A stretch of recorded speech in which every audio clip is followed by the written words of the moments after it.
Welcome back to Two Homers and a Realist. It is here in the middle of spring drills, but we are not really getting to see any of that, and we got no spring game to look forward to.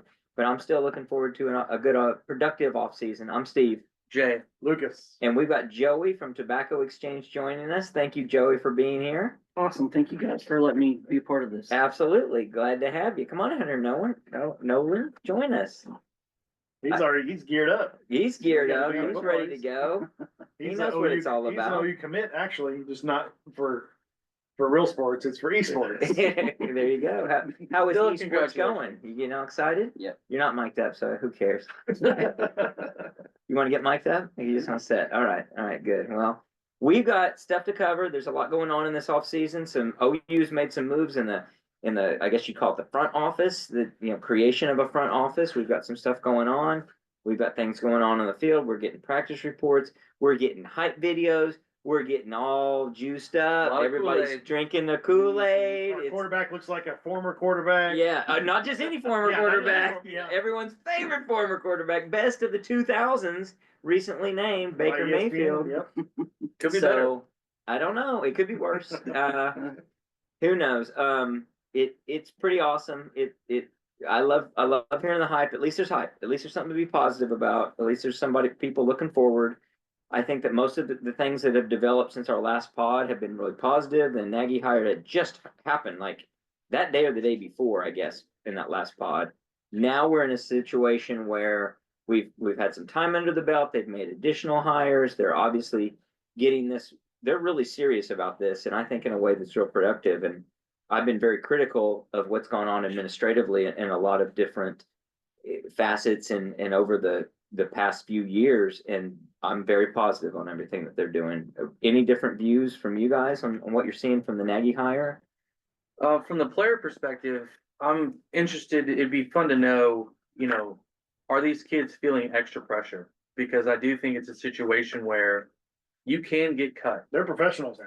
Yeah. So you have an actual front office that's looking at your roster, and Nagy's been out there probably every practice evaluating current talent on the team. And I bet a lot of kids are feeling the heat who are they know they're on the cusp. So hopefully it's making everyone work even harder in spring ball, because before you probably could coast. You're not going to be a starter or play, but you're on the football team and you're going into next season. But there's a good chance that people who are underperforming, if they can find your replacement in this spring portal, they're going to do it.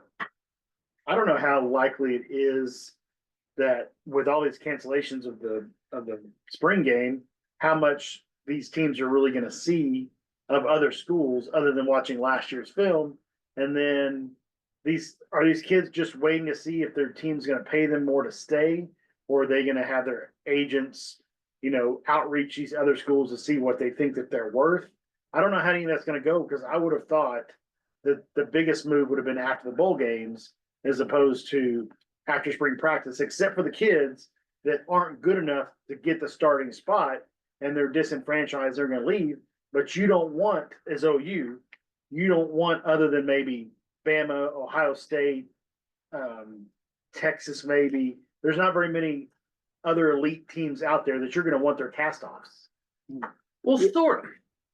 Like we're not quite to a roster position yet where maybe Tennessee's third string tight end would be fantastic for us this year. Moving forward, no, you're right. You don't want that. Looking across our whole squad, outside of maybe you want another center, maybe you want another tight end, but the defense is pretty much set with all starting, like the 2 or 3 deep you're happy with. Maybe a corner. On defense, they might get a corner just because of health. Because if Gentry's not. Yeah.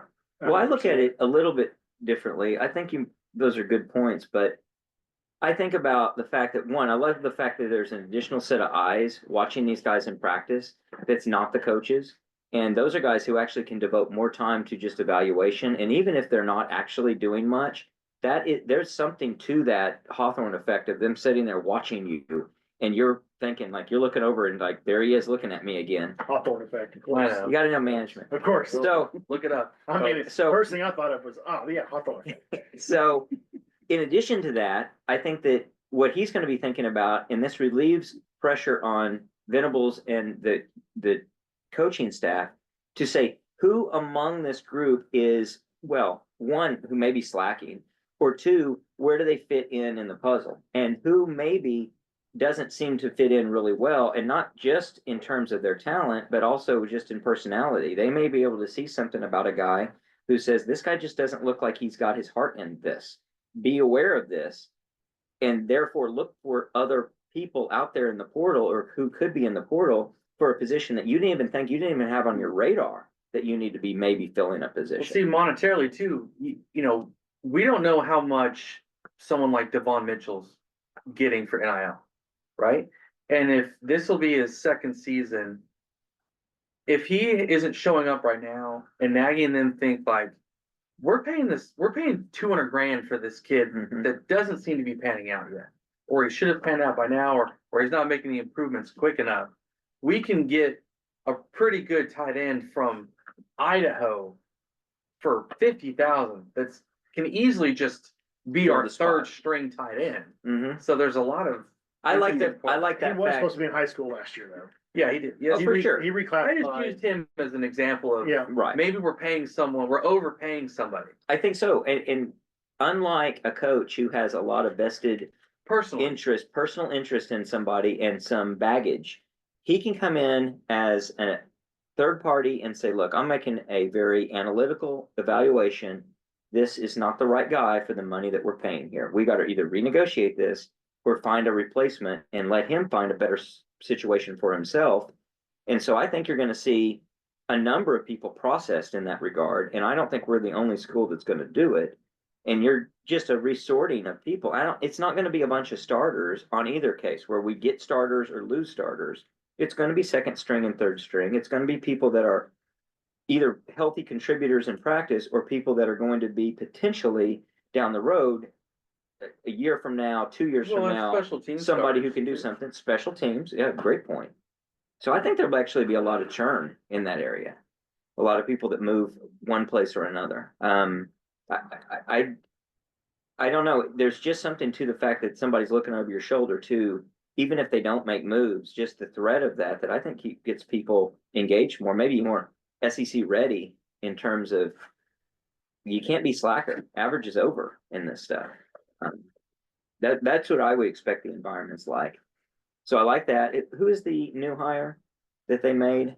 Anybody remember that? The second in, I don't know if it's second in command or he made that additional guy to the staff. So I wonder how many more people they're gonna add. I mean, I don't know what the budget capacity is and what they can do, but I think there are 4 or 5. yeah, I thought so too. I thought it was gonna be And maybe it could be a couple people already on staff in a moved into role that different was similar to positions that. and roles.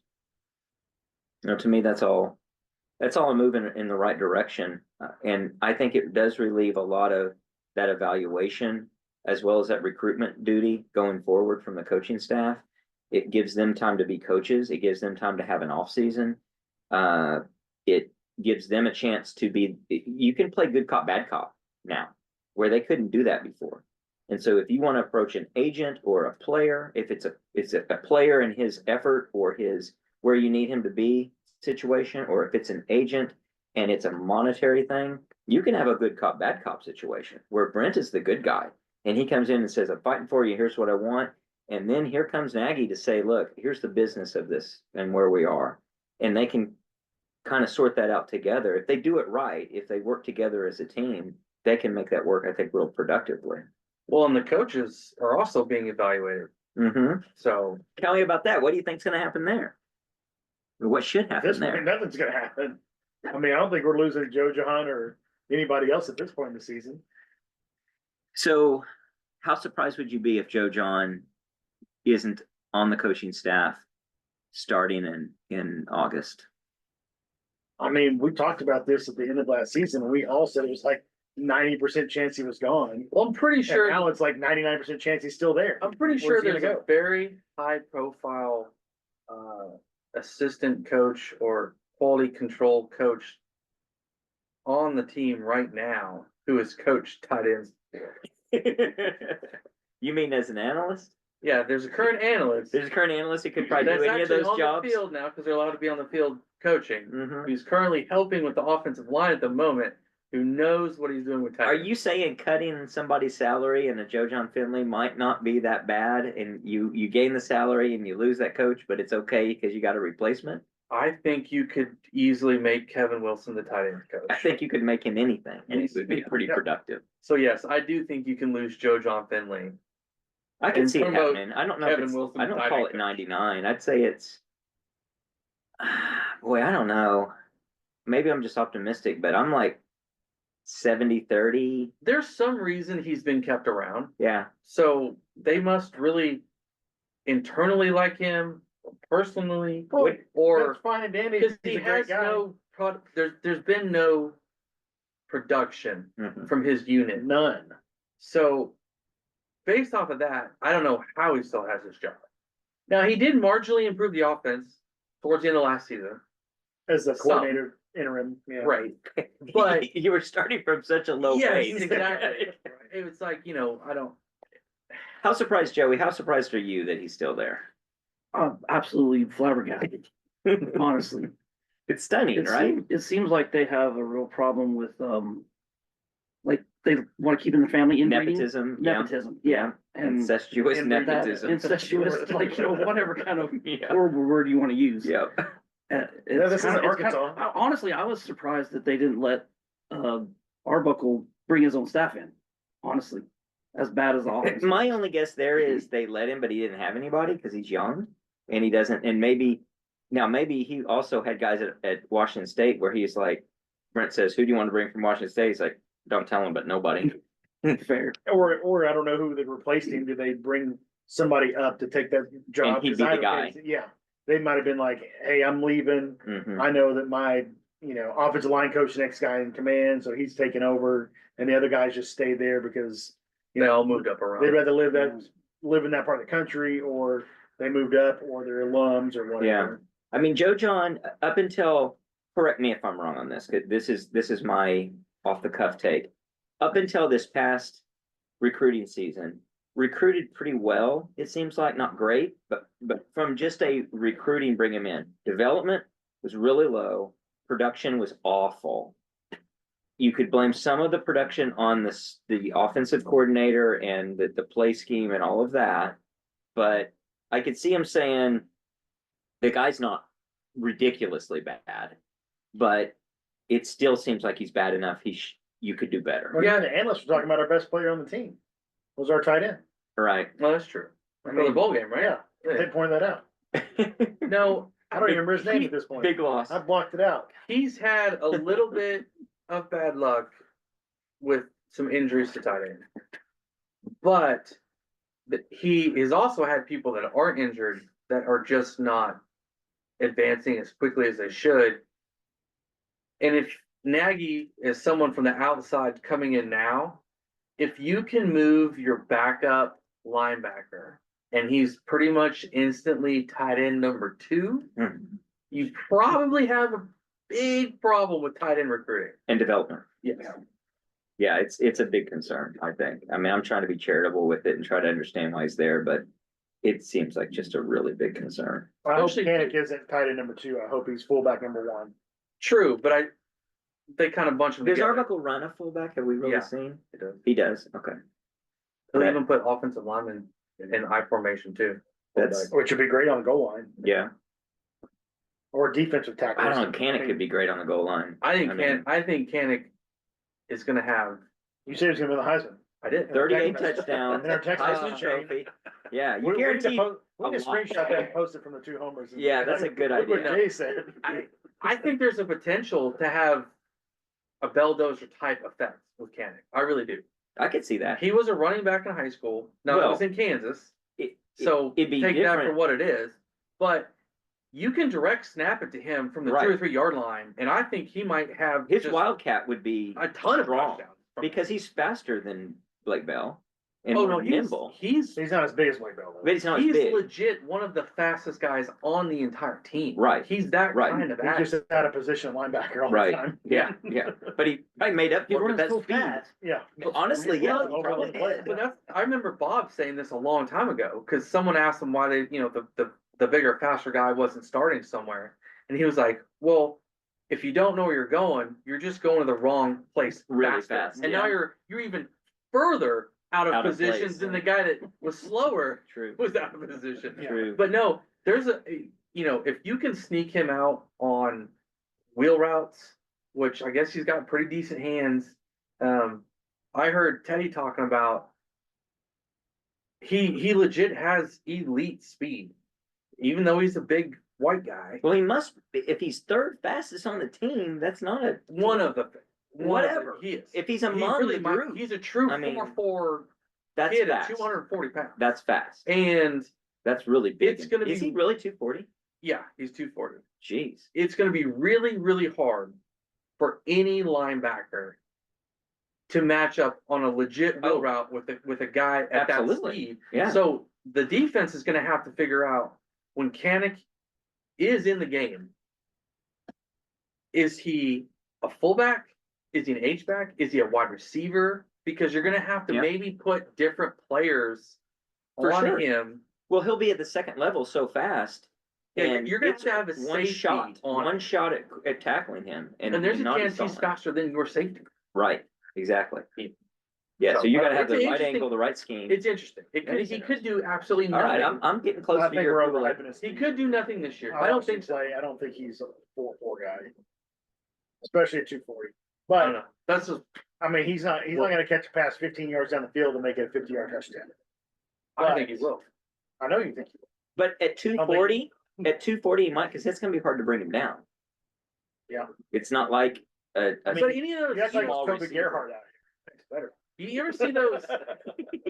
If you can start sneaking him into the flats or something now, I mean, if we can it's a get, problem. if he's Do I need to pull up the video? if thing he's and- Flowers and high school football? or Miller, then we're in Better. great shape.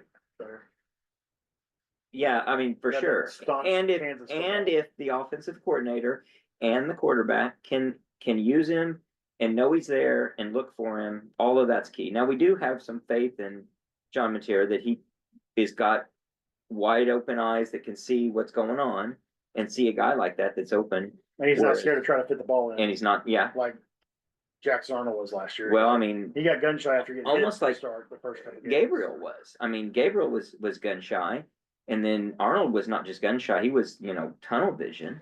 So it could be a stark change in terms of what we are seeing out of an offense, just for the fact that we have normal, competent, know what they're doing, and confidence under center, if they're under center, and there probably will be under center some. It sounds like there's some huddles as Yeah, well. some huddle's coming.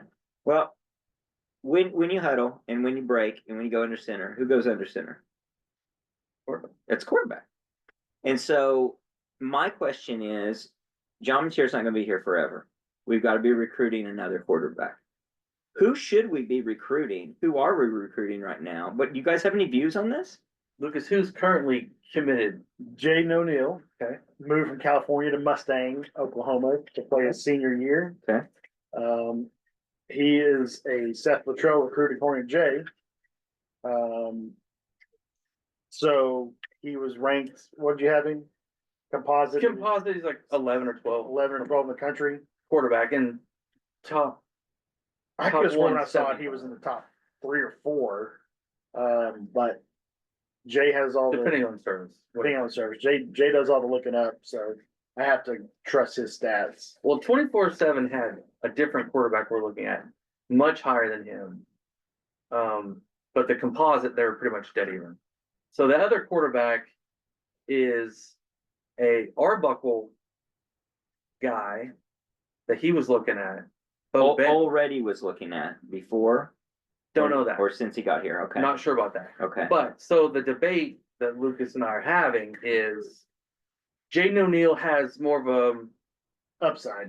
an upside with athleticism and size, but The other kid is more, I would say, college ready, so to speak. Okay. I think he sees the field quicker. He's more accurate. He's not going to win the long throw competition versus Jaden O'Neal. He's not going to beat him in a sprint. But even besides all of that, which I do like that part better. Oh, you mean you like athleticism better than? No, less no, I athleticism? want someone that's accurate and knows where to put the football. Oh, okay. I personally have just moved on from the NFL body type and the arm strength. I don't care because what we've watched the last couple of years, because Jackson Arnold had all that. I want someone who can handle the playbook, make the reads, and just get the ball. That's all I care about from this. So point. get He to did the do that in high controversy. school. Though. I mean, I Yeah, watched sure. Jackson Arnold play lots of games So anyways, that were on TV, I think and moving we forward, loved him. we should go with the guy that the current and new offensive coordinator wants to run his system. So you're saying drop the recruitment altogether? To somebody that's already committed, and the other guy hasn't committed. If Bo Bentley commits, yes. No, you don't drop Jaden O'Neal without Bo Bentley committing. But if Bo Bentley, who comes on a visit next weekend or something, if he's like, yeah, coach, I want to play here, it sounds like you're not going to pay for 2 elite quarterbacks because no one has really done that. Texas kind of is the only team to really do that. But it doesn't sound like Jaden O'Neal is going to stick around. Nobody knows for sure if you do get another commitment from Bo Bentley. But you don't drop him yet, no. But if Bo Bentley says yes, I don't know. If you have to keep one, I would keep the one that the current offensive coordinator wants. Well, let's go with that assumption. Let's say Current that you offensive have to coordinator go. this coming up season, where if we have a bad season, he's gone because the head coach is gone. If he has a really good season, then he can go take a head coaching job at a small school. So you're banking on everything with this Bo Bentley guy being a Arbuckle guy. You're banking everything on if Arbuckle stays past 1 year. Yeah, but you're banking everything on Jaden O'Neal committing to the university, regardless of the entire coaching staff being there. Well, he committed under Luttrell, and he's still committed under the new offense coordinator. So that tells me that he's an Oklahoma commit, not a single coach commit. Maybe he's a Brent Venables guy. It doesn't matter who his coordinator is. He wants to play. So for he's Brent gone. Venables. But He's gone. if Brent's Arbuckle, gone. but if Venables is gone, then O'Neal might be gone. Maybe. I mean, they both could be gone. Anything can happen nowadays anymore. I mean, it's telling that Georgia has come on hard after O'Neal since we started courting Bo Bentley. But they're not Because- known for quarterback play. Oh yeah, they're just known for winning national championships. But they're not. I mean, it's not like, they don't got a Heisman Park of I mean, quarterbacks. Matt Stafford was, he was a horrible football player. Oh my God, that was 1,000 Frank years ago. I mean, how many national championships did Stetson Bennett win? 2? And nobody recruited him. So I mean, but they made him. You don't have to be an amazing quarterback to win at Georgia. No, I'm No, not but- saying that, but I'm saying the fact that Georgia now got their eyes on the guy doesn't necessarily mean that, oh my God, he must be a great quarterback. He may just be an effective quarterback. I don't know. I'm not saying it's a negative, but it's not like the shining super positive. I mean, after we lost our really good offensive coordinator / head coach, we're not setting the world on fire at the quarterback position either. No, I agree, but we need to be selective about who we get, and he needs to be the right guy for the job. I'm not saying that Jay's right and you're wrong. I know who's right and wrong in this situation. I'm not going to tell you yet. But you called him an idiot for saying that he should go after. I did. Do you stand by that? Yep, Jay is an I idiot. think he even I will shoved always stand by it. He did shove you. He did. I'm witness to that. And yeah, I will always you stand should by have fallen that down, Jay's an faked idiot. an injury. So what's your opinion though? Just using the fact of If you have to go with one, Jaden O'Neal was a Seth Luttrell recruit. right? I'm And not going to hold I that guess we're against him. trusting Seth Luttrell's I'm not going evaluation. to hold that against him. Okay. And this one is the future of our offensive coordinator, Bill Bell. If you have to choose one and you have to redirect your resources and you get to a point where their agents or whoever is saying, look, it's now or never, make a decision. What are you going to do? I think you have to side with your offensive coordinator. And who does the offensive coordinator want? And if he says, I want to put all the resources into this guy versus that guy, if you have to go one or the other, and it's not any degree of both, you have to defer to your offensive coordinator, even though he may not be there, because you don't know anything else to go on. I mean, yeah, you could say that for I don't- every position we recruit. I don't think you have to give up on the two, though. Right. I think you can still continue to do as much as you can, because you got to look at it, and they've got to look at it and say, look, we're learning, we're trying to figure this out. You're young, you're both young. We don't know who it's going to be. We don't know what the future holds. So we're not going to cut off an option. But part of my problem Prematurely. is you are cutting off an option if Jason, you're not gonna pay both quarterbacks. So if you make the turn right now to just go out to Bo Bentley because he's coming in for a visit, and he says, yes, I'm coming. And then Jaden O'Neal's like, well, I've been committed for a year and a half. You got this new kid in there. We're in the same class together. You're not gonna be able to pay us both. So what is your plan there? And he's like, well, we were gonna give you this amount, but now we're gonna hedge some of it to give to him. We're not going to say it that way. So they're not gonna say it that way.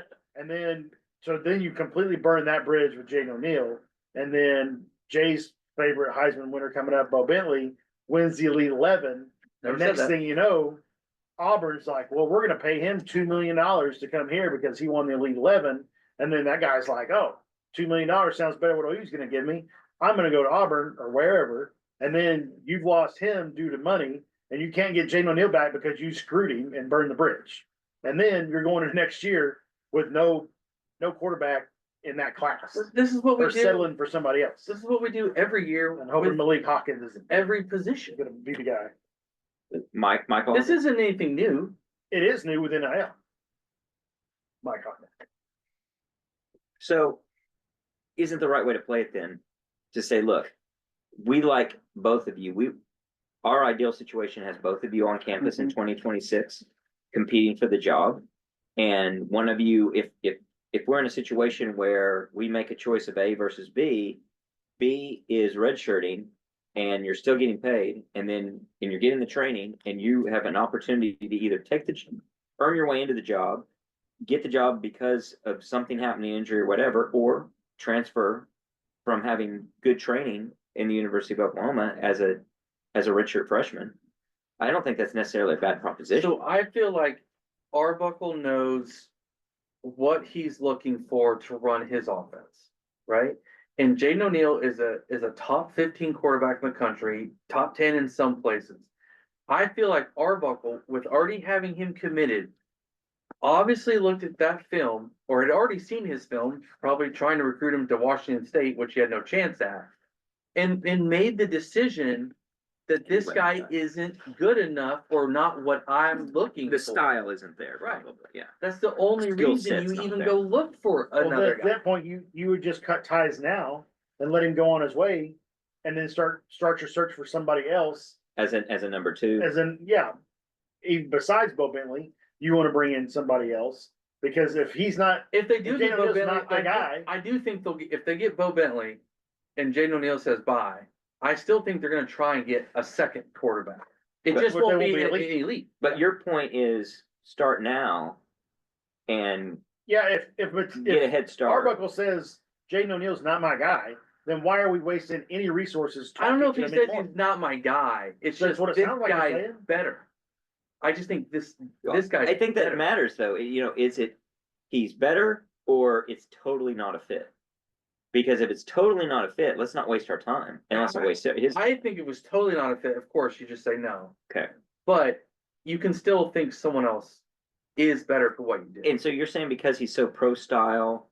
No, just whatever it is he's looking for. Okay.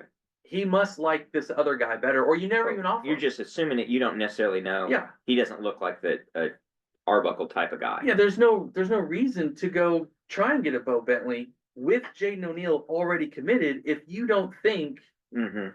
that that's the type of Is that a short- player you want. Is that a shortcoming of Arbuckle potentially? Like, was there a Lincoln Riley guy? Because he adapted his offense to Jalen Hurts. And, Well, I'm not and saying that Bo changed things Bentley up. will be better He's at second in the Heisman. running Right. So, his system or something. I'm saying whatever it is Yeah. Arbuckle does look for Okay. in his quarterbacks to offer another player when you already have an elite one committed Must mean something. must mean something. Yeah, but he's not a zero, is my point. And No. like, if you could go get, and to Lucas's point, he seems to be really interested in something about the University of Oklahoma. So it's like, this Jaden is O'Neal does. Jaden O'Neal. The So other, Bo Bentley hadn't even been to campus yet. so you've got a guy who has expressed a lot of interest to the extent of moving to Mustang, and it's not like he's a zero. He's highly capable. Shouldn't Arbuckle be able to say, all right, this is a great resource. I got to figure out a way to make this work. It's kind of like, if, pick two very different style of quarterback and say, well, okay, this is my bread and butter and this is what I do. But I got this guy all of a sudden. I'm going to make this guy work, and I can figure out how to make this Bo work. Bentley may show up and be like, they got bed bugs at OU. I might even gonna consider going there. Do they have bed bugs? Yeah. Oh, they do. That? Yeah, in In the dorms. which dorm was that? The don't I think don't it move was to the that one. honors one, maybe. Yeah, it was the honors dorm. They're shutting down the We're honors going dorm. there. Bunch of nerds. They God. said it only affected six beds. Six Sure. nerds. Yeah. That's no good. I don't think Arbuckle doesn't think he can succeed with Jaden O'Neal. I just, He's my gut expressing a feeling preference. is he thinks this other guy is better, Okay. or you don't offer him. Hmm. And Bo Bentley has kind of blown up in the last couple of months, so maybe it was a deal where we're trying to get a little bit of a lesser guy, but still really good, and we could get two quarterbacks that way.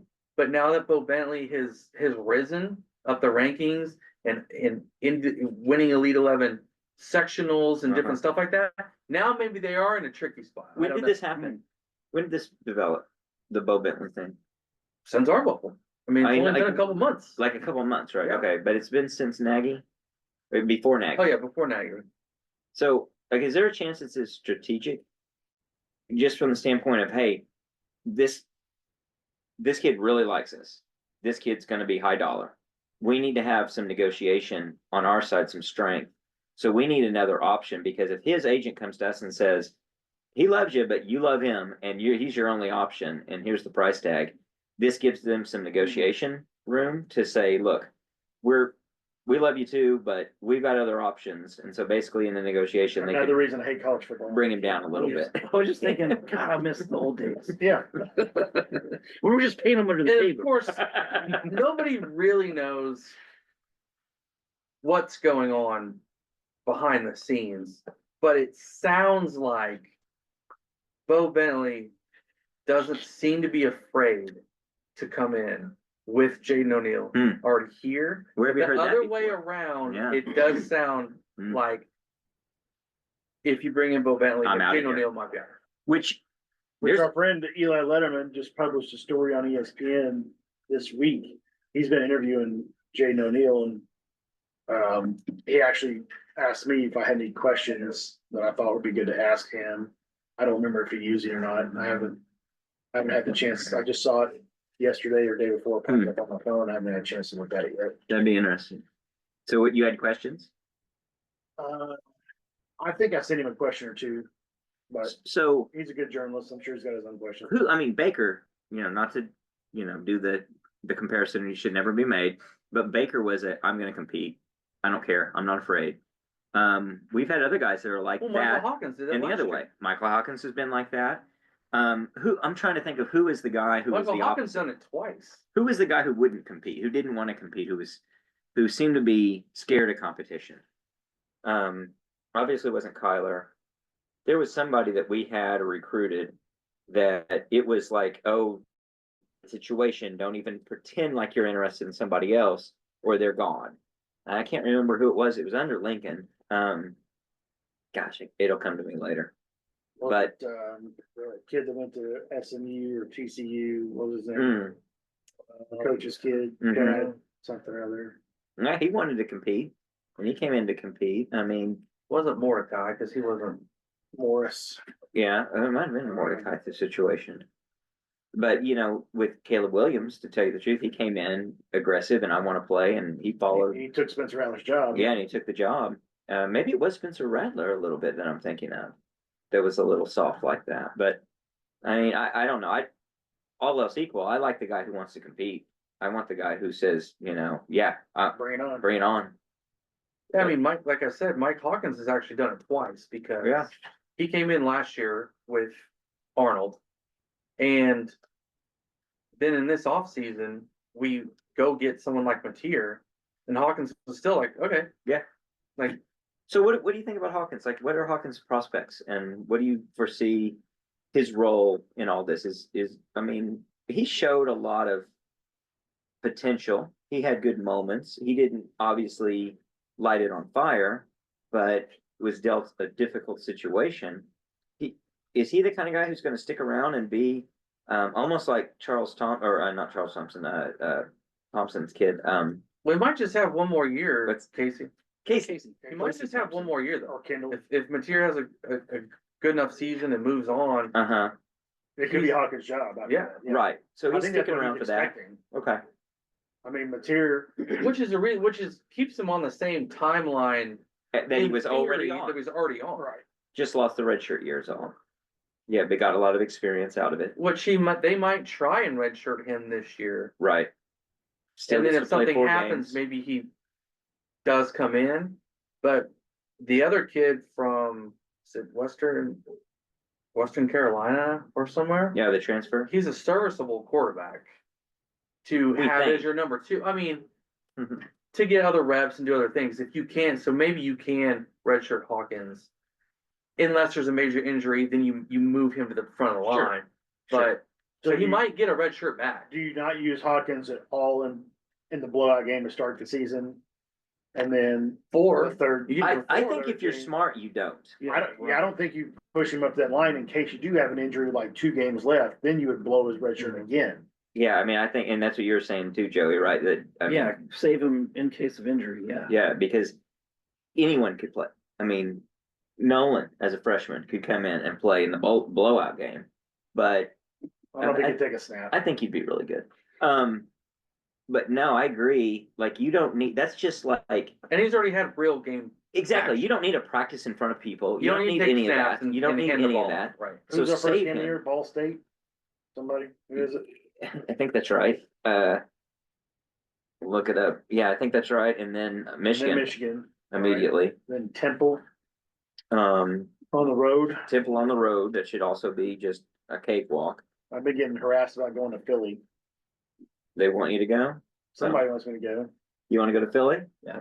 What do you want? A cheesesteak real bad? I'm gonna get cheesesteak. Get some cheese whiz. Let's do it right now. I have an interesting Philadelphia Fun. story. Have you been to Philadelphia? For a Not pod- different fun. It's not Yeah. podcast. No, very much not That this was not podcast. Not this podcast, boys and girls. Oh, Lose our rating. So, I'm pulling up the schedule right now. So yes, Illinois State. oh, Illinois State. Yeah, I mean, go on. Illinois State's the first game? Yeah, Really? In Michigan. in Michigan, then at Temple, then Auburn, Kent State, Texas, South Carolina, Ole Miss, Tennessee. It's at Tennessee, at Alabama, Missouri at home, LSU at home. So I definitely agree strategically. You hold him back a little bit to hopefully get some, either, it's not just that you want to give him some quality minutes against one of those teams. And think back to the last 2 seasons. Dillon Gabriel unexpectedly gets injured and Jackson Arnold has to come in to finish the BYU game. You're going to have a situation potentially very easily I mean, where you here's want a runner, guy, too. where you want a guy just for a half or for a game And you can still take all the and number keep 2 reps. the red shirt. Right. Yeah. in practice. Yeah, exactly. Absolutely. So I hopefully they think that through. How much confidence do you have that they're strategic enough to think that through? I have very Very little little. confidence. Very little. Unfortunately, very little Because confidence. we have not only a general We have an extra manager, head coach on this. It might be. we have, yes, we have another head coach as an analyst, and we have an offensive coordinator who probably thinks of those things. Hopefully so. That's a good point. I mean, between the And 3 of those Venables will people. be too busy coaching the defense to even know that the backup quarterback has to go in the game. Yes. Brand, who's your quarterback? Yeah, that could be. That does give you hope. Because there's some strategic opportunities like that we've seen them. It's funny, as much as we criticize in different points of Brent, I think we've missed criticizing enough the strategic blunders. We've talked about it a little bit, but they're blowing the red shirts of both of those guys the way they did. And that's a lot of blame on Seth Luttrell, but it's also a lot of blame on Brent. You got to figure out what's going on and look at the math. and say like, what are we really doing here? And what is the gamble that as we go, not even in the South Carolina game, but before it, but especially the South Carolina game, you're gonna blow both red shirts if this doesn't work out. And sure enough, it doesn't work out, and you blow both red shirts. So It's gonna be really weird watching Jackson Arnold come in an Auburn uniform, fourth game of the season, mhm. stepping on the field. Yeah, in hindsight, you had to pull Arnold during the Tennessee game. True. Oh, And then and maybe in the even moment. start, and then maybe even start Hawkins Hawkins for the Auburn for game. Auburn game. Mhm. And then after that, you probably should have gone back to Jackson Arnold. You got the proof of Texas was we figured out where this was. There's no reason that he gets the start against Auburn. That was a bad strategic blunder. I feel like I think at the time it was clear. It's definitely clear in hindsight. You mean the South Carolina start? Yeah. What did I say? You said Auburn. Oh yeah, I'm in South Okay. Carolina start. Yeah, don't he should not have gotten the South Yeah, Carolina. Yeah, Jackson. he won the Auburn game. How good do you think Jackson Arnold will be? Let's go around the room at Auburn. How good will he start? How good will he finish? Who wants to start? Joey, go ahead. I think if he comes out and he's really good, then we know there was big problems with the offense at Oklahoma last year. So you think he'll be good? No, I don't know. I'm just saying if he Take a comes guess. out and he is good, That's a great point. it is kind of a- freeze. So I have family in Alabama that are Alabama fans, so I intrinsically don't like Auburn You feel the hate. to a certain extent, not as bad as Texas or Oklahoma State, but I don't know. It's hard to tell. We had so much hope in him, and then it was just all seemed to be false hope. So I don't know. Like So- the part of me from 2 years ago was like, yeah, he might be pretty good at Auburn. Yeah. But then I'm like, So thinking about how we all kind of saw his ceiling as being really high, now with everything we've seen at Oklahoma, given like you say, the offensive coordinator situation while he was here, do you feel like that ceiling is still as high? it's hard. I don't know. Honestly, just because of how inept everything looked offensively Hard to last read. year, I don't know if anybody on the offense is good or not. They all may be really good if you put the right coach in there. Right. What do you think, Lucas? I think he has the tools to be elite, as long as he's not. If he has time to throw, and he isn't scared by getting destroyed like he was here. I think the situation here, the first couple games where he was just getting blitzed like crazy, we couldn't pick it up. He's getting hammered in the backfield. It's almost like a David Carr situation when he went to the Texans. Mhm. I think David Carr could have been an elite NFL quarterback, but he led NFL history like his first 3 seasons in getting sacked. And at some point, it was a lot shorter of a time frame Bradford. Yeah. for what Jackson Arnold had to endure. But I think after you get that taste of just getting completely smashed play after play after play, Mhm. that you're too gun shy to realize your potential. And so maybe this offseason going to Auburn, if their offensive line is better than what ours was last year, I think he still has the tools to be a really good quarterback. So entering the season, I don't know who the first game is. It's probably against a nobody. Do you think he looks at or better than the level he looked, say, against Alabama, given that it was Alabama? I mean, against the nobody teams, probably. And where do you think he ends the season? About the same, a whole lot better. I Like mean, just make a Have to look at guess. their schedule in general. Make I a mean, guess. You know the SEC schedule. Though. he's going to be another year older. I mean, I think he will be better at Auburn than he was here. Okay. Yeah, I agree. Yeah, I think he agree. I think he has all the talent in the world, to be honest. And reflecting back on last year, to add to what you said about the offensive line, you also took away all of his receivers. Mhm. The only ones that he's That's working. a good point. Yeah. And then I mean, your top 5 we're gone with them. and first on 3 top weeks of the that, season or whatever on top it of was. that, we can tell just how inept Latrell was, or how unready he was to take on the situation. So I really think he got kind of a short end of the stick. Yeah. Every All way you of look, every facet. So I don't know that you can. I almost think it's just a mulligan last year for him. I mean, if he was our quarterback this year, I wouldn't feel bad about him going into this season as our starting quarterback.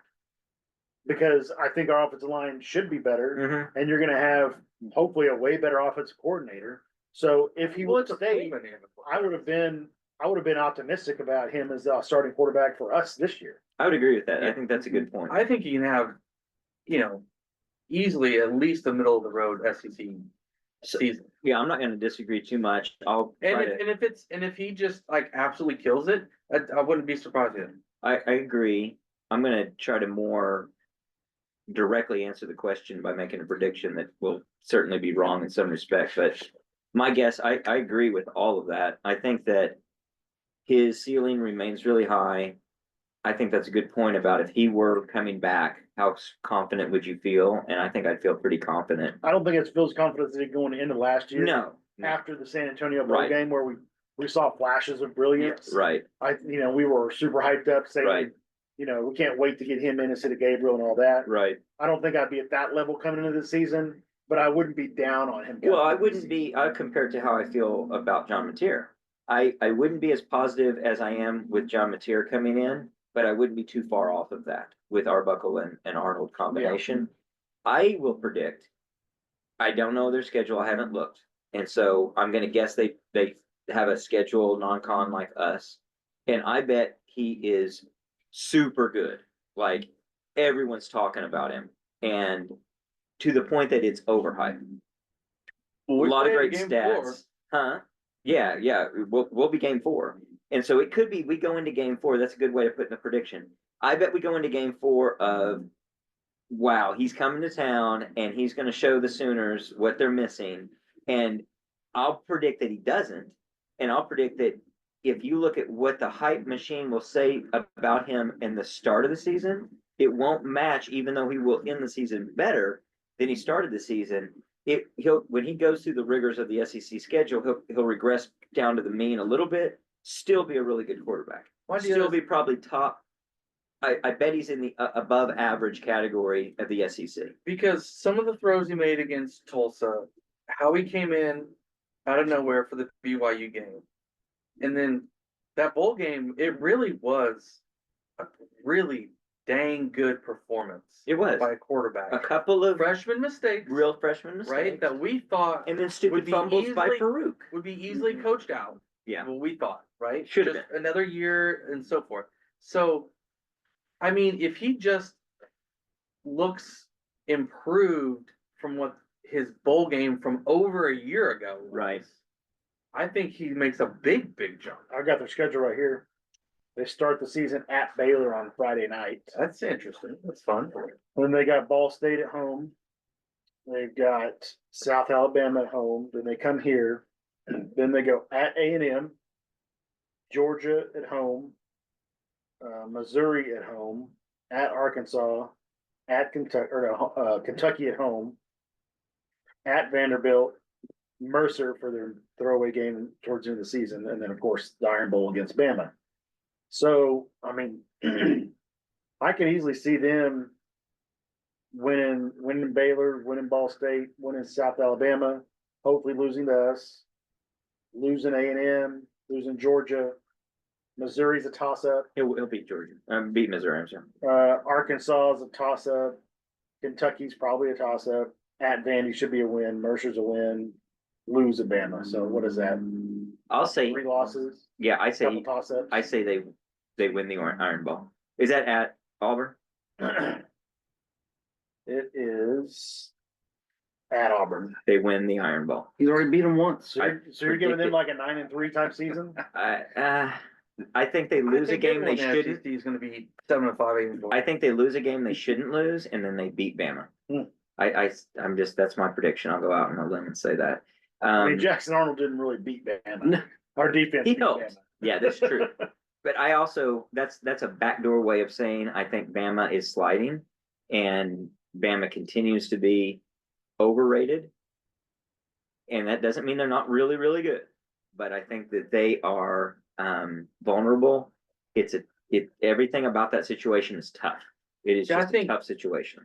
Nearly every evaluation of players on our offense last year, you almost just have to not even watch the tape. Like I hope this spring it's just we don't even know what that was. We're not even paying attention. Why to it. would you? What? You're not learning anything. You can't You can't evaluate. evaluate those freshman receivers. You can't evaluate. You can some, but how much separation were they going to get against starters? if, in I, the if I'm How much- Arbuckle, even if I'm our receivers coach, good. I'm not the only one who can't yeah, remember. you're not. Jones. Emmett Jones. Even if I'm Emmett Jones, I'm like, no, let's see it fresh. New offensive coordinator, new strategy. Well, again, we don't know Let's- how and many we brought like times, 4 receivers in that are all looking like three Right, that look yeah. to be starters. but we don't know how many times guys did do the right thing and got open and didn't get the ball. Like all the little nuances that we don't get to see. Well, but from the end besides zones, that- I can tell. But besides that, I you can don't know. I can tell what the separation is from the best seats in the house in the north end zone. As and there long as wasn't- they're from the 10-yard line. There out. wasn't a lot of separation for the freshman receivers. But I mean, how much do we really expect true freshman wide receivers? Like, what kind of separation were they supposed to get against starting SEC corners? You know For what I mean? sure. When Like, we have high expectations for home keeping players. into mind that the SEC defense, the defensive line there, was putting immediate pressure on that quarterback. And another group that's super hard to evaluate from last year, I think, is the running back. I'd agree. There just wasn't, there weren't great holes. There was no threat of a passing game. The boxes were stacked. The offensive line was jumbled. Big box there stack. was one guy at the end of the season averaging like 6 yards a carry. Yeah, No, he was really good. I mean, which makes it even more optimistic for yeah, when you do have a passing attack and you do have blockers Yeah. and like yeah. things like. But I still think that's a group that too is hard to evaluate. Like what happened last year, you almost have to just again not look at it. Come into spring, see how they're doing with this personnel and with this coordinator, and go from there. It'd be fun to watch that at a spring game. But It would be. We're not having that. See, and you brought up. I'm glad you said it because you brought up the spring game and the evaluation that the other for the portal and all that. I call BS on all that.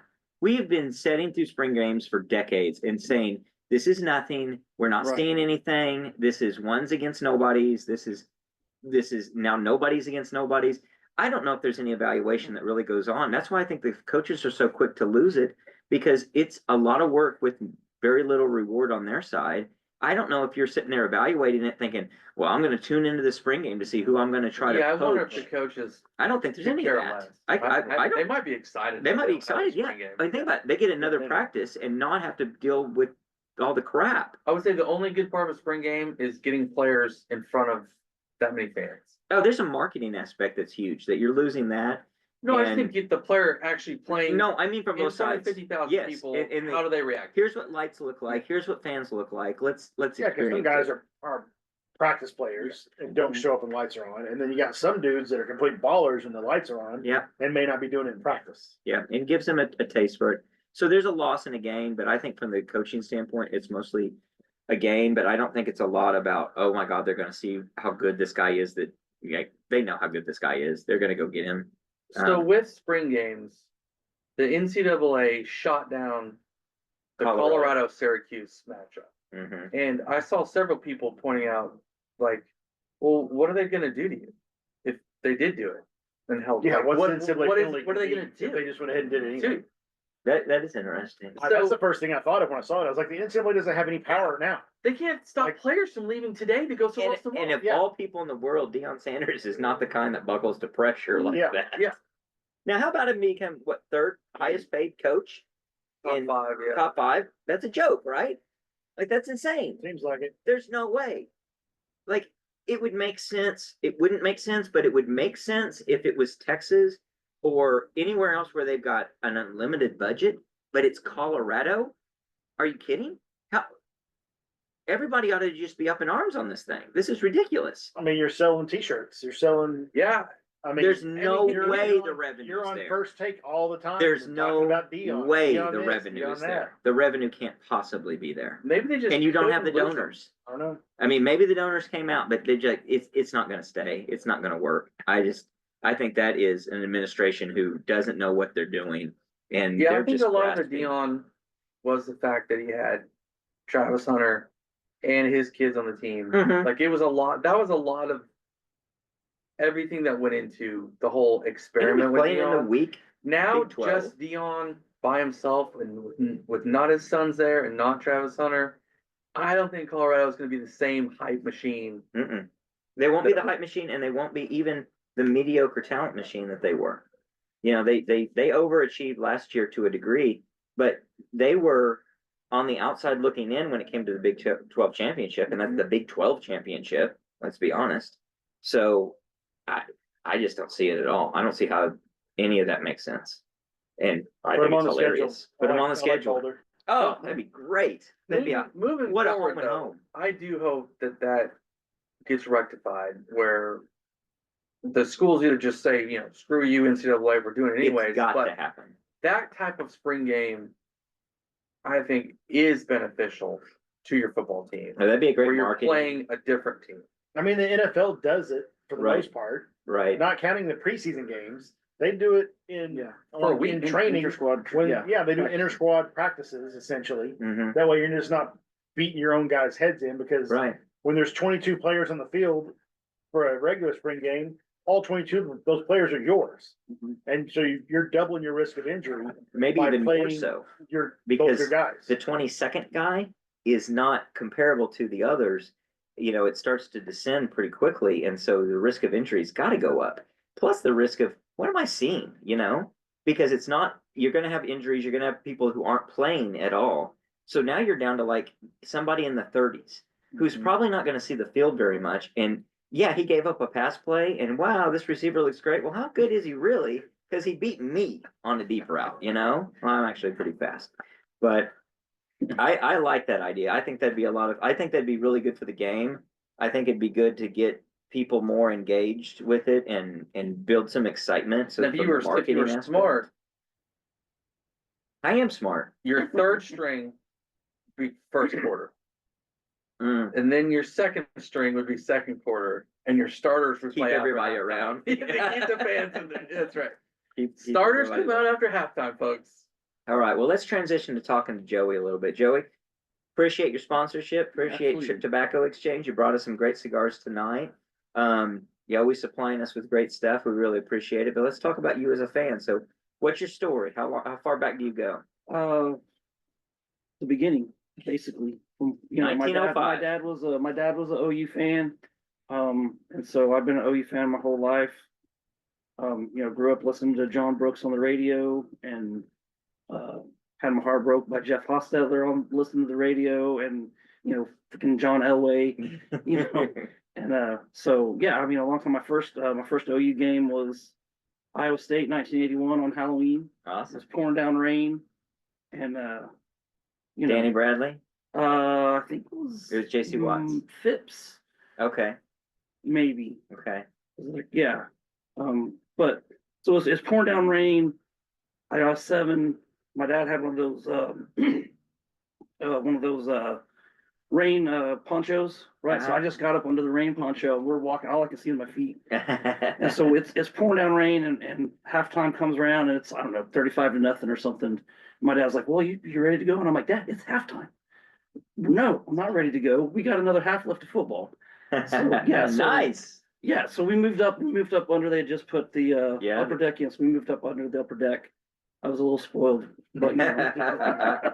You haven't heard that the end zone's the best seat in the house? Well, you know, Everybody knows that. the end zone's good. I really like setting up high too, for the same reason, because you can see stuff, you know. See it develop. It's good. Yeah. So like underneath the press box then.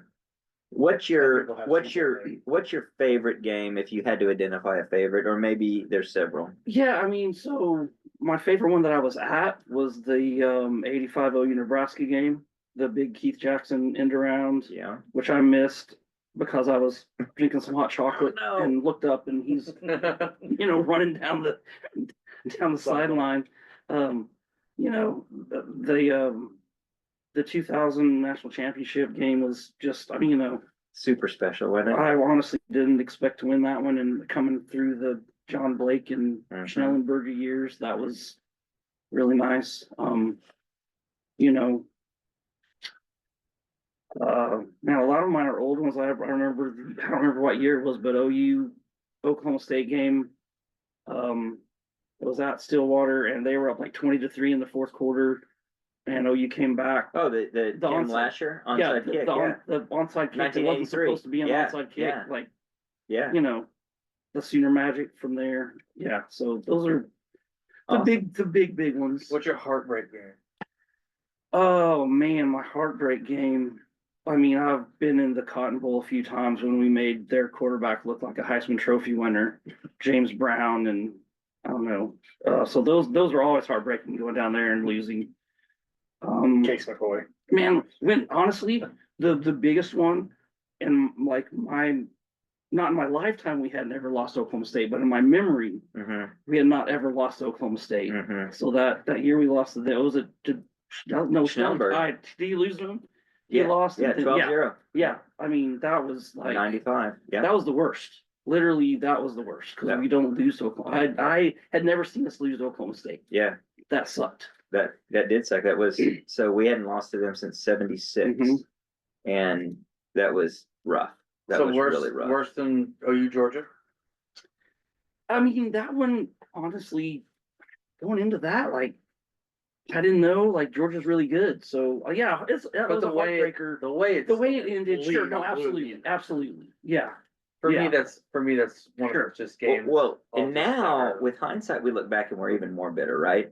Because we know how good that offense was. Right. We know we got 11 Yeah. NFL guys on that and legit NFL guys. And if Baker was sick yeah, and not healthy, you Yeah. had Kyler Murray on the sideline that didn't Yeah. play any football. yeah, yeah, and We scored enough points to win that game. You can't put No, any of that. absolutely. no, it's, No, but I'm We saying weren't as good in the second but- half as we defense. needed to be, but we Absolutely. had enough of a lead in the first quarter, in the first half, that if he just hires a good defensive coordinator, we win the national championship. That's all. You don't need a great defensive coordinator. no, just good. You just need a good defensive coordinator Mhm. the entire time Lincoln was here, and we probably have 2, maybe 3 national championships. Yeah.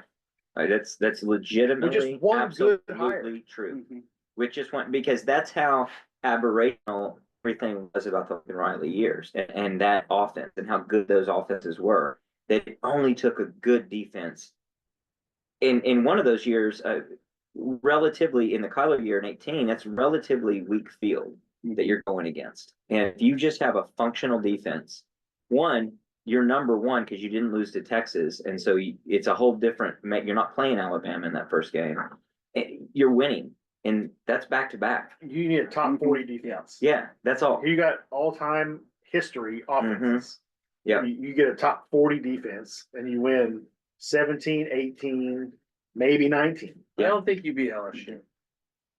In 19, but things are going to be different That at the was same really time, You're gonna have better recruits if you hired a better defensive coordinator. and you'd be in a different position. You wouldn't You would have- necessarily be playing them. Your defense might have gotten better though by that third year to where you're, top 50 and 17 and you win top 40 or 35 and 18, and maybe you got a top 20 defense in 19 because of recruiting. And then Which would have been better than LSU's defense because they were good, but they were not like great, a 40-45. And then so you that have might your have turned shootout. out, that might have been like Yeah. a Georgia type game. Yeah, it would have been each team yeah. score. And then, I mean, a lot of things can happen to the upside in that situation. Again, as much as we, I mean, if you crap put any on Lincoln pressure on Riley, Burrow, maybe you got. I mean, 2020, you might be in a championship level team who, with recruiting that you want, and if you've got a functional defense. Yeah, because we were actually good. We were, we in 2020. we in Really, strong. we ended- Yeah, I mean, we barely lose 2 games in a row that we shouldn't lose. So anyway, all right. So let me ask you, Joey, Mhm. is the Oklahoma program on the right track right now? I think it's on a better track. I don't know. Like it's a wait and see. I like the hiring of the GM. I like getting a new offensive coordinator. There's a lot of parallels to me with this and coming out of when Bob Stoops was hired, as far as, we were horrible offensively, brought in a new offensive coordinator, offense got better, we won a couple more games, recruiting got better, I'm not saying we're winning the national championship in 2 years, but I think I hear it. National championship. if- Pencil in. if, we'll see, but I'm still kind of wait and see. Like, I So- don't know. So 6-5 is the latest I've seen on over under. Yeah. Over under. I'm gonna go over. I think that's an easy answer. Yeah, actually. that's pretty. I don't think that's a homer answer. 6 and 5. What do you mean? 6.5. 6.5. Yeah, 6.5, FanDuel gotcha. was, yeah. Yeah. 6 So I think that, I mean, as close as so many games were last year, and as bad as we were, but still were competitive, still could have won several that we didn't. Mhm. With what you're talking about, I see a lot more upside than downside there. Sure, you always do. I always do, but I really think 6.5, that's an easy over to me. I think so. Yeah, Gun in my head, I take the over, but I'm not shocked if we go 6-6. I just think that's hard. Well, I'm not shocked. I'm obviously very disappointed, but I do feel like it's asymmetric where that's kind of the low side. Like 5-7, I can't imagine what it takes for us to be 5-7, but 10-2, I can see that. 9-3, I definitely can see that. You can't see 9-3. We were close to 9-3 last year, so I could see that happening. So what I'm saying is, what could happen? There's a lot of chances that we win games and we way outperform 6.5 wins, but it's real hard to underperform that by much. Although that chance of 6-6 might be really. I high just keep by coming itself. back to, I think we all agree the defense is gonna be at least close to the same. We could have a small drop off, we could have a small improvement. It hurts losing Stutzman. Yeah. Even though I think talent wise, Kip is there and who else is gonna start with him? Given Kobe. Kobe, yeah. Kobe, I mean, Kobe has, I'm not 100% sold on Kobe.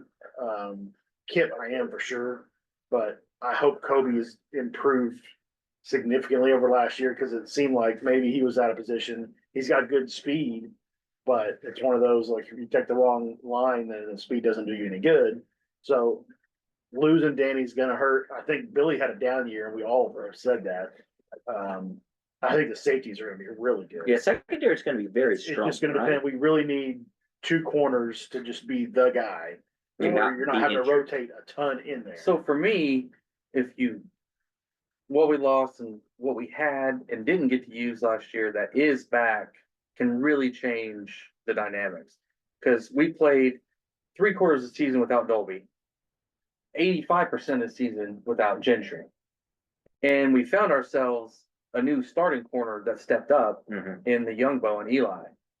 So if you get a healthy Gentry back and a healthy Dolby to pair him with Eli Bowen, and then somebody else that's gonna have to step up because you need more than just 3 DBs. Right. But like you said, I think the safeties will be fine. Pair that with an older, The D line should be Jackson, incredible. Yeah, I was an gonna older get to that, Stone. yeah. Like I don't see how we're worse. The than D last line, year. I think, is going to be clearly better. I agree. Like, I don't mean significantly better. I mean, I think very- I think you could be significantly. well, maybe so, but I'm saying like, there's no doubt about it. They're better. So it may go from an 8 to a 9, but it's a Well, sure. it's a Yeah. clear improvement, and they're I- already at least an 8. And I think you can say the same for corners. Yeah, provided healthiness. We're riding Gentry's back to Yeah. himself. And Dolby too. Yeah. That was And a Dolby, gruesome injury. Who knows where he's. And But you add like a Kendall Daniels, at the linebacker spot and Cheetah spot, and Marvin Jones Jr. yeah, And at the defensive end spot for For Mason Thomas. Mason Thomas Mason is Thomas, back. yes. Yeah. That defense will not be called on to do things they had to do this past year too, if our offense is at least functional. So Grayson Holden's back too, right? Grayson Holden's back. He Yeah. he had his beast games there towards the end. Dominic Williams is back. Yeah. If you take that into account, let's just say the defense is The same. the same. Let's just say it's the same.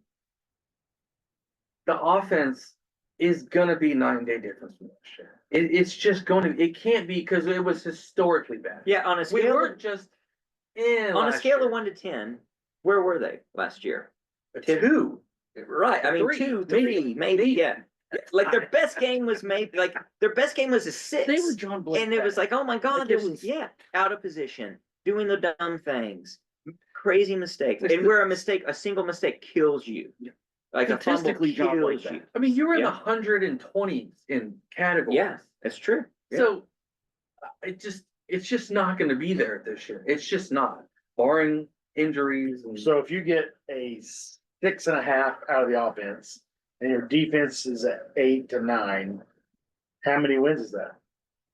Is that the 9-3, or does your offense have to be an 8 and your defense has to be an 8 to get to 9-3? with our schedule, probably need.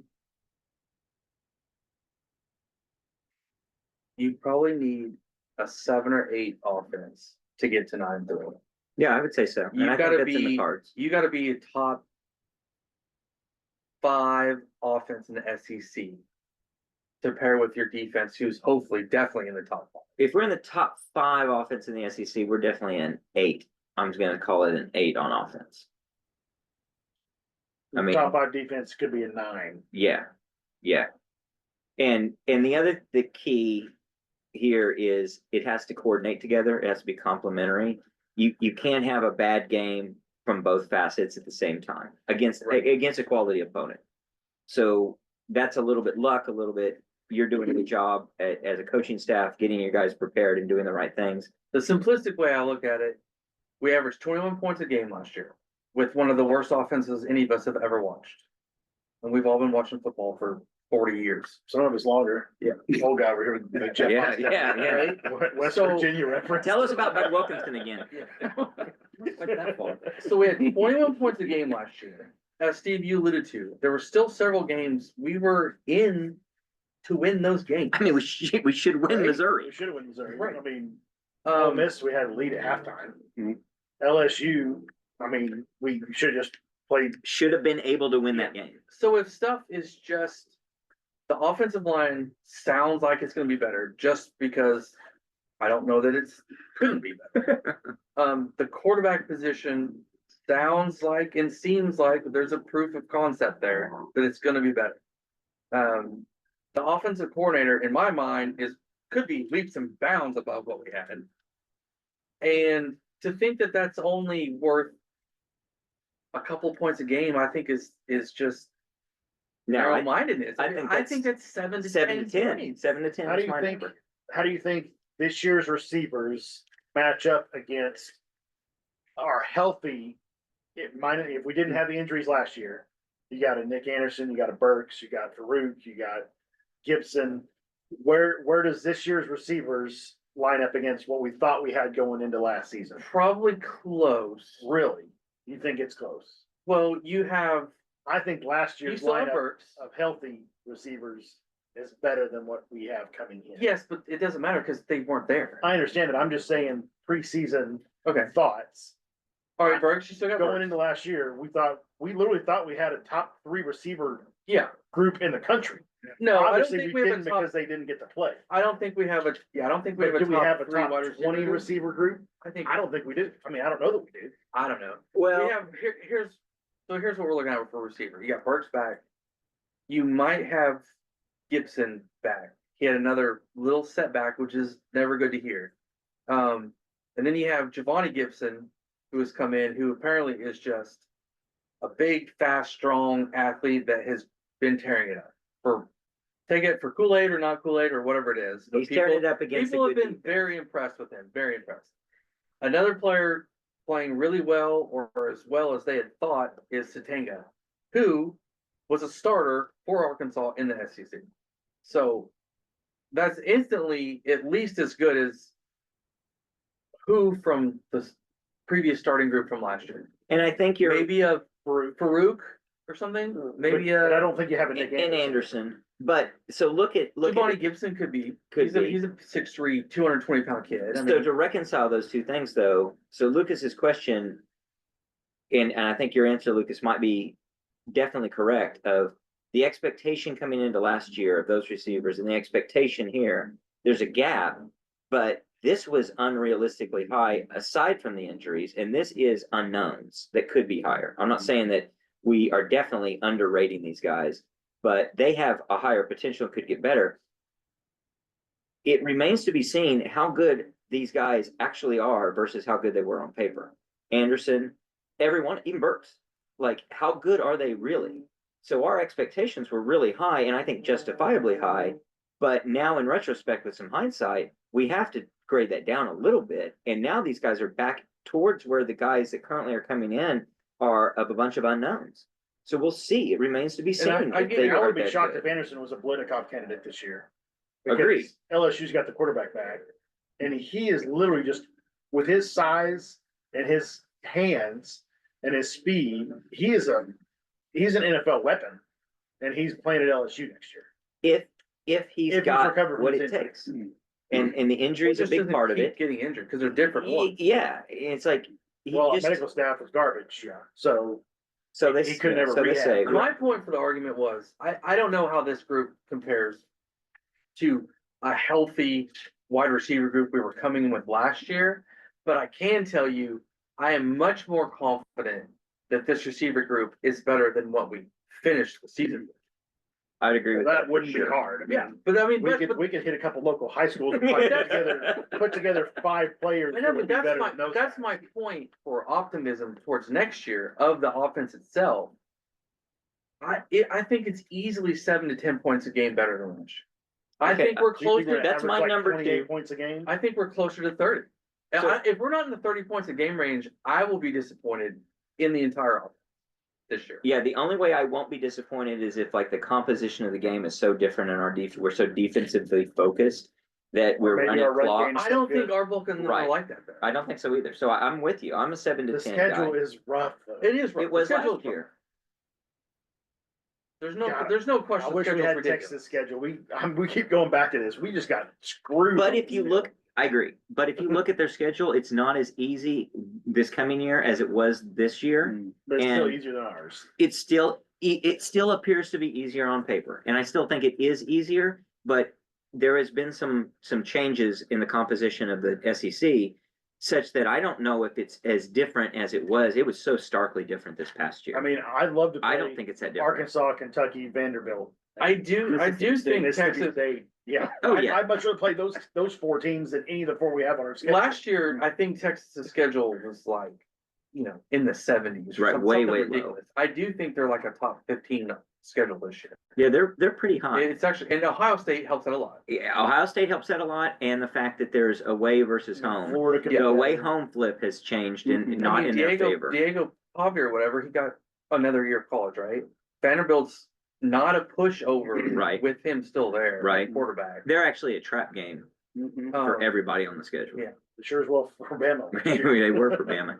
And, we'll see. We'll look back come late December and there's going to be surprises. There's going to be somebody that say, wow, they sure look like they should have been good. A lot of people look at OU and last year and said, wow, that should have been a tough game and it wasn't, or it shouldn't have been the game that we won like we did.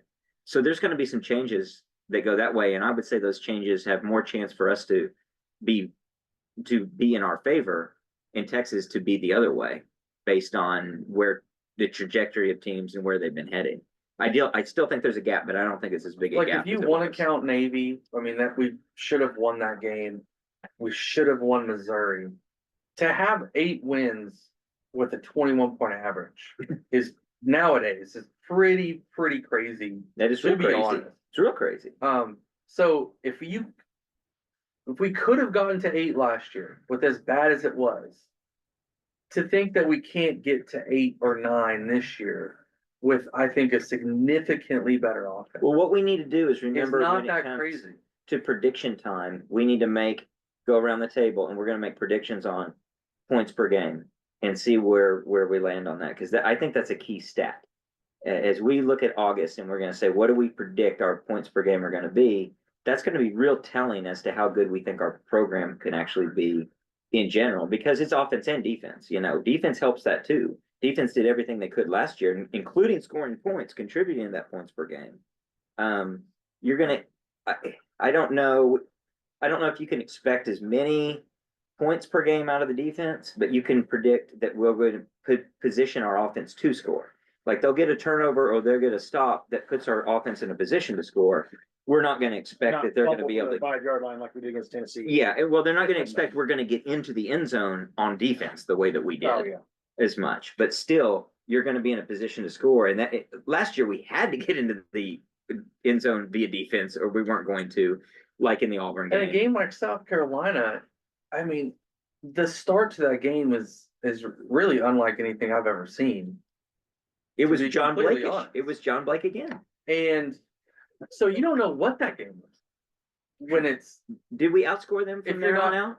if the first 5 minutes isn't Or catastrophic, we're just barely different. I don't think so. We lost. but it was literally What's the catastrophic. final of the South Carolina game? We go down 21-0. I think we lost the rest of the game by like 3 like points. 12-10 or something. Something's close Like that. Yeah. Yeah. Well, he was still scoring at the end on us. Uh, Shane Beamer, because we talked about, it was, Yeah. wasn't it like 35-9. Yeah. But it was 21 So, nothing. but 14-9. So 14-9. Yeah. 14-9. Yeah, 14-9. So And now they pumped the brakes. no, he's saying they didn't. I don't No, think they did. I think offensive. No, They faked a punt or something no, but stupid. offensively, I still think they. Yeah, they had 32 at halftime. Yeah, they pumped the brakes. I think our defense shut them down. Is the But deal. I don't think the start to that is just you don't know what that game looks like. I totally It's agree. a with that. catastrophic, literally a catastrophic start. Well, I don't know. I'm pretty eager to see I've how. never seen a team things have break. 21 points and 42 yards. Yeah, Like I just never seen and like in only 5 minutes. 2 possessions or 1 possession. They One had the possession. ball once on offense. Yeah, And had 21 points. yeah, Yeah. yeah. That what? Yeah. That doesn't make any sense. That's crazy stuff. Well, I'm eager to see where this thing goes, where we get to. It's going to start ramping up as it always does, and we get into summer and the Kool-Aid and the hype machine and all of it. Most of the Kool-Aid's coming from that side of it. Hey, every once in a while, I have the Kool-Aid man what- breaks what? through, Our other and oh Kool-Aid- yeah, Our other Kool-Aid man isn't here today. yeah, I he's in think- Florida. I don't think we as a group have had a lot of Kool-Aid, to be honest with you. I agree with that. I agree. Joey, you said you had something controversial to bring. Oh, I was Able just to go. gonna, no, I was looking, I'm a Hot stats take. guy. So I'll just ask you this, if, so 101st, no, we we're 113th in offense last year. So if they improve 90 spots, what do you think OU's record? Points is per gonna be? game? No, yards per game, so the yards would be 130 yards a game. Nothing. So you're Moving to, saying, moving to, they do I move up think it's 90 spots, possible? move up to number 13 in the country in total offense. If you had how many yards? Well, it is this, so I've got these stats. So this isn't just random, but so if they improve from 113th to 23rd in total offense next year, okay. what is their record gonna be, do you think? Oh man. 10-2. Yeah, nine or 10 games. Oh, for sure. I mean, if we move up to 13. The top 25 offense. Yeah. I mean, I think that's pessimistic. If we're 23rd in the country in offense and our defense is what we're talking about, how many other? Our defense can still be 25. I mean, Well, our defense. I don't know where we finished in defense last. I don't know where we finished, I don't know but what metric you want. But the other part with the defense I mean, last year, the defense is better than its metrics because the because offense was so our future. yeah. right. I mean, You could probably add. Oh. You could probably take off 10 spots just in that alone, mhm. 10 or 15. Like if we I mean, finished 20, if you told we me, might have been. if you come from the fine. future and tell me we're 23rd in the country in offensive yards per game, and or points, I'm buying my tickets to the SEC championship and I'm looking for some playoff and a run in the playoffs. Like that is powerful. That would be, and I'm not saying that's super realistic, but if you granted that, I given think it's that, realistic. no, it could be realistic, but not I like do. lock it in. 23rd in the country in offense. Well, I like Yeah, what I you're don't saying. think that's that. It's not crazy. That's not It's that not crazy. crazy. It's not crazy To move 90 spots. for us. Like No, one year to the But we next. shouldn't have been 100 and something. That's the whole Right, deal. right. We've been within the top 23 for 20 years straight. we might be 11-1 or 12. Last year was the if we're albatross. 23rd. Last year was the doesn't count in the statistics because it's So so over under, if you said we're 23rd in the country, that's the only thing you've told me is we're 23rd in the country in yards per game. I would take the over at 10 games. So this has happened before. 1998, 101st in total offense, brought a new coaching staff, New quarterback. new quarterback, transfer, junior. They went from 101st to 11th. Only gave him 2 games though, basically the same schedule in the Big 12. So, but that built for we the went to next- those games and you talk about a bunch of games we should have, could have won. Sure. And then the Colorado, next year we Texas win the Tech, national championship. Right, Yeah. right. Notre Dame. And Mississippi. Well, and you've got Notre Dame and Michigan. Like I think those are comparable. Yeah. As yeah. far as where they are. That's like a probably big true. game. That's probably you true know. all around. I actually. think we'll know the season week 2. Yeah. Even if we lose to Michigan, it's how you lose to Michigan is one. The You come only out, reason I you say come out and no, stomp Michigan, I think you Well, can get excited. you talk about the hype machine, and I mean the national hype machine. If we have a great showing against Michigan, it's going to be all in. The only thing in me that's going to be trying to pull back a little bit will be, all right, hold on, let's see, maybe Michigan's not that good, because I don't know if I'm going to buy my tickets to the SEC championship at that point, but I'm going to feel really good about things for sure. I mean, And then when that Auburn game as you get into Texas, then we beat you'll know. Nebraska by 50 a couple years ago and thought we were on. That was 20, But Nebraska wasn't Michigan. 22. No, not even but close. But Nebraska started that season off a couple games before it started. Yeah, but they had won the bad. national title 2 Right. years prior and all that. Yeah. So, and beaten Ohio State, the year before and all that. So, I don't know. I think it will be really telling how the Michigan game goes. You still have a chance of salvaging and learning, and you say Arbuckle's young, everybody's young together, and they end up, then it could be a season like the Paul Thompson year when you win the Big 12 and you get better and better. But if we start off really strong, you got to convince me that you're not really good. To me, this is where Okay. this is where the comparison. This is where the Mission comparison accepted. of Baker and Lincoln actually don't match up well with what I think of Mateer and Arbuckle. Maybe Mateer's not as good as Baker. We're gonna say he's probably not. Okay, we have no idea if Arbuckle's as good as Lincoln or where Lincoln was for like that Tennessee game at that time, right? Right. About the same age, both pretty young, coming from smaller-ish schools. So maybe they're comparable. The difference is these Defense. two, they're not from a different place. You're pairing Baker Mayfield with a Lincoln Riley who were learning each other and learning the systems together and learning all this. You literally cannot have a better situation Right. than what we went out and got. You got possibly the best quarterback in the country from the portal, one of the best quarterbacks in the country, period. And you brought his offensive coordinator and his quarterback coach. Yep. I've been making that point. Like, I don't think the start off is going to be this. I don't think agree. it's slow. I I agree. think it starts here. No, I agree. Because you have. And then goes like this You have once you get into SEC. You have no. No. I think the other people that are catching it, if you need people to catch up to your system and it's not your quarterback and it's not your coordinator, that's great. Yeah. Like if you're starting off with a quarterback and coordinator that know the ins and outs of every single play, okay, I need my receivers to get up to speed. That's fine. I need my O-line to get up to speed. That's fine. I need my running backs to get up to speed. That's fine. If it's the other way around, if all those guys know what they're doing, but the quarterback's fresh Right. and the OC doesn't know what he's doing, it doesn't matter. Well, that's the 2020 season with Rattler. Where the quarterback is not up to speed and you're coming along. Like, is there any analog to the offensive coordinator and the quarterback, and they're that highly thought of, are coming as a package into a new program? I don't think it's happened I don't yet. think it's I ever can't happened. recall it. Other than Caleb Williams And Lincoln Riley. Yeah. Now they did pretty damn good, and they did good with no defense. No defense. Yeah. But I mean the offense. Well, they would go 10-2 or something that year. But I'm saying like my point is the USC offensive line, the USC running backs, USC wide receivers.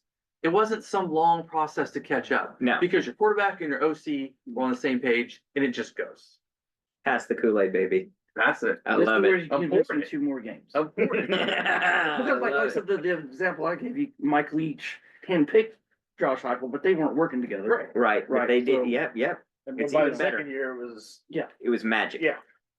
This is their second. This is their second This is year. their second year. And Mateer has way more talent than Josh Heupel ever Oh had. yeah, absolutely. But I'm saying, yeah, this is their second Way year more together. talent. Way more talent. Arm talent, running talent. I guess the only thing I mean, Josh Heupel was literally a brain with a decent left arm. so where I'm going to say He was tough. I'm going to I say think what he was tough remains get to be seen. I think it's tough, and where it remains to be seen is that brain. Can John Mateer duplicate in a relative fashion the brain that Josh Heupel had? And I'm not saying that at all. yeah, well, that's the separating factor with Josh Heupel. Yeah. Obviously, Yeah. he was athletic, but he was not any of these other guys we're And talking just to about. be a Kool-Aid guy, Oh yeah, I think people, busting through the door. are acting like Wall. this isn't. He didn't come from Snow Junior College, Right.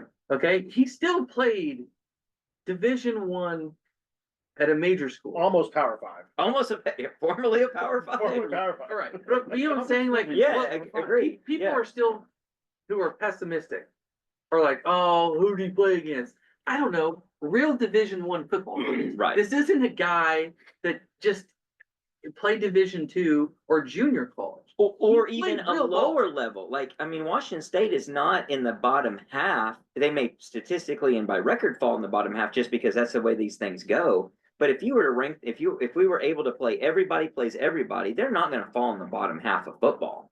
Last No, year, that's what I'm saying. There's no They're- way. Yeah. Yeah. Like if this guy was from They're going to finish in the middle of Rutgers. the Big Fresno 12. State or Yeah, something, right. Like I could get maybe a little more pessimism because they played Right. decent ball, but it's not. Right. But Or a he's- Ball he's even State above or that. whatever. Yeah. They're acting like he just. Who was it against? Oh, we had 47 touchdowns. Big whoop. Who did they play? You know, they played other conference Power 5 teams. I mean, I agree. so I don't get that part. I agree. All right. But a lot of Kool-Aid going around. Anything else before we sign off, guys? That's a pretty good Thanks to close right Tobacco there. Exchange Yep. and Joey. Thank you, Joey. Thanks for everything you guys do. Everybody needs to go out to Tobacco Exchange. They got the best selection in the city, the best prices, the best staff by far. You guys do a great job. Always know how to connect somebody with the right cigar. You connected me with this one tonight. It was perfect. We really appreciate it. Excellent. We're gonna be back for a lot more Kool-Aid drinking and passing the cup. And I think the goal is can we get Can you get the realist on can we board? get the realist to drink the Kool-Aid? All right. Well, until that time, Boomer. Sooner.